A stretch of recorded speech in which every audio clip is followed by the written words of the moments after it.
2018 forecast with meteorologist Chad Evans. Weather from where you live.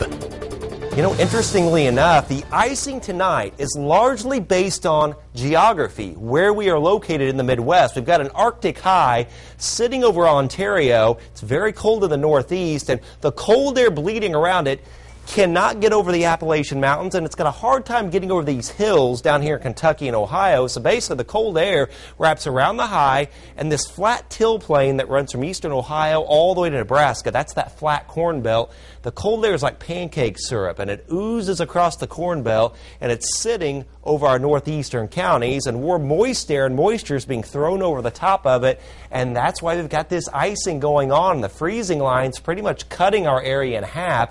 Still some very light freezing rain going on over our northwest counties, where we now have an ice storm warning for Jasper and Newton counties, but thankfully this will all start to change to liquid rain after 4 a.m. tonight, and still a winter weather advisory for areas north of Lafayette in anticipation of a little bit more icing during the overnight hours. But the warm air is coming in. It's just off to our southwest, and temperatures are rising above freezing. Let's go to 3D, and you can see here in Tippecanoe County, we're already just above freezing at 33, 37 at Perrysville, 35 Pence. Here's the warmer air slowly moving north, but this cold air, 30 at Rochester and Logansport, we're having a hard time pushing it out of here, but it will happen overnight tonight, and by tomorrow morning, the temperature should finally start to move up above freezing, but not after putting down about 1/4 of an inch of ice across the northern half of our area, northern White County, Fulton, Pulaski, Newton, Jasper counties, even into Miami and Cass County. 1/8 of an inch of ice, which is what they've already had at Chalmers. Thanks, Candy, for that report.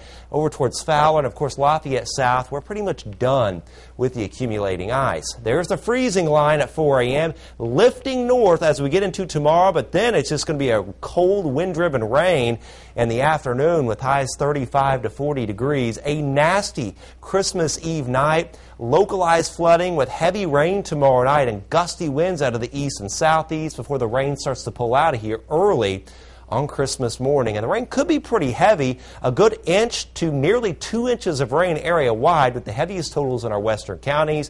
You put that over frozen ground, some localized flooding will be possible tomorrow night. So there's the heavy rain pulling away on Christmas Day morning, then Christmas Day afternoon and evening. Scattered snow showers pivot in from the west, and we'll have scattered snow showers even into Saturday. A little minor accumulation of a 1/2 inch or less is possible. So tonight, finally, we're going to get that freezing rain to gradually turn to rain, but not after a lot of icing north of Lafayette. Windy with lows around 33, 39 tomorrow. Rain and windy. Wind chill 20 to 25.